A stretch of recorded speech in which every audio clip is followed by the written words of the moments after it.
Assalamualaikum warahmatullahi wabarakatuh. Waalaikumsalam warahmatullahi wabarakatuh. Kepala Sekolah SMP 1 Ranca Bogor yang saya hormati, Bapak Ibu guru yang saya hormati, dan teman-teman sekalian yang saya cintai. Pertama-tama, marilah kita tingkatkan puji dan syukur kehadirat Allah Subhanahu wa Ta'ala, karena atas berkat dan rahmatnya kita dapat berkumpul di tempat yang mulia ini dalam keadaan sehat walafiat. Sholawat serta salam tak lupa tercurahkan kepada junjungan kita Nabi besar Muhammad Sallallahu alaihi wasallam, kepada para sahabatnya dan kita sebagai pengikutnya hingga akhir zaman nanti. Berdirinya saya di sini, saya akan membacakan pidato memperingati Muharram. Ya, Muharram yang merupakan permulaan tahun baru Hijrah ini adalah bulan yang mulia dan terpuji. Oleh sebab itu, dalam menyambut tahun baru Hijriah, marilah kita tingkatkan amal kebaikan kita sesuai dengan arti yang terkandung dalam tahun Hijriah, yaitu di mana Khalifah Umar bin Khattab telah menetapkannya agar seluruh umat Islam mengingat peristiwa hijrah Rasulullah untuk menegakkan agama Islam. Kita harus banyak-banyak bersyukur kepada Allah karena kita masih diberi umur yang panjang serta kesehatan. Allah berfirman dalam surah Al-Fatir ayat 37, yaitu A'udzubillahi minasyaitonirrajim. Bismillahirrahmanirrahim. Awalam nu'ammirkum ma yatazakkaru fihi man tazakkara wa ja'akumun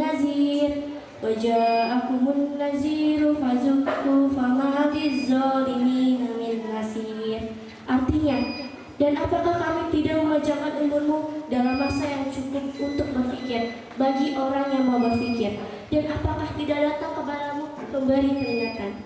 Ayat di atas memberi pelajaran kepada kita bahwa setiap orang yang diberi umur panjang hendaknya mau berpikir apa yang telah diperbuatnya di masa lalu atau merenungkan kembali perbuatannya.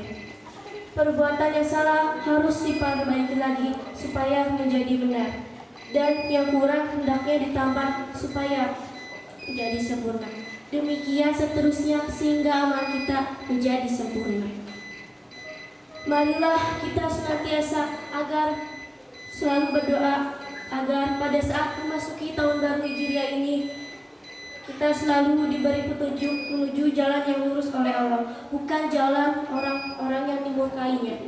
Amin ya rabbal alamin. Hadirin sekalian, apa itu birrul walidain?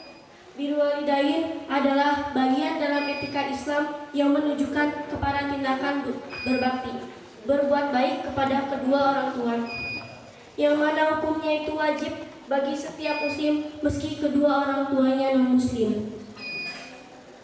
Setiap muslim wajib mentaati perintah tersebut dari keduanya selama perintah tersebut tidak bertentangan dengan perintah Allah. Birrul walidain merupakan bentuk silaturahmi yang paling utama. Dalam Islam tidak saja ditekankan menghormati kedua orang tua, tetapi ada akhlak yang mengharuskan orang yang lebih muda untuk menghormati orang yang lebih tua usianya, dan yang tua menghormati yang muda. Dalam segala kegiatan umat Islam diharuskan untuk mendahulukan orang-orang yang lebih tua usianya, karena dikatakan bahwa orang yang menghormati orang yang lebih tua salah satu mengagungkan kepada Allah Subhanahu wa Ta'ala. Akhlak ini telah dilakukan oleh para sahabat Nabi. Mereka begitu menghormati orang yang lebih tua, meski umurnya hanya selisih 1 hari, semalam, atau selisih beberapa menit saja.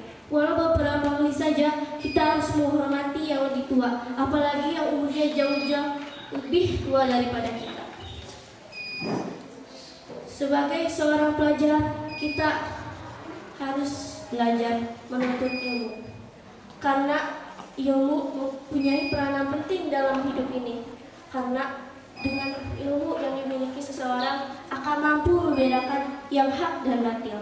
Seseorang akan lebih mantap menjalankan ibadah kepada Allah karena tahu dasar dan tujuannya. Namun sebaliknya, seseorang yang buta akan ilmu pengetahuan agama, maka segala yang dikerjakannya tidak akan tahu dasar dan tujuannya.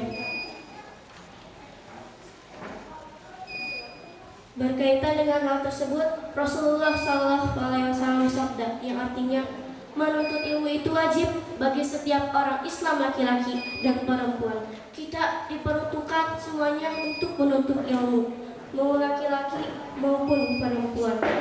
Orang yang mendambakan hidup di dunia haruslah mempunyai ilmu. Begitupun orang yang mendambakan hidup dunia akhirat haruslah mempunyai ilmu pula. Banyak jalan yang ditempuh dalam mencari ilmu. Ada yang mencari ilmu dengan mendengarkan ceramah agama, pengajian-pengajian, ada yang mencari ilmu lewat sekolahan, buku-buku pelajaran, dan masih banyak lagi narasumber ilmu lainnya. Kita harus bersemangat dalam mencari ilmu dengan sekuat kita, agar yang kita cita-citakan tercapai sebagaimana yang kita harapkan. Setelah kita mencari ilmu dengan sungguh-sungguh, jangan lupa untuk mengamalkannya, karena orang berilmu wajib mengamalkan ilmunya.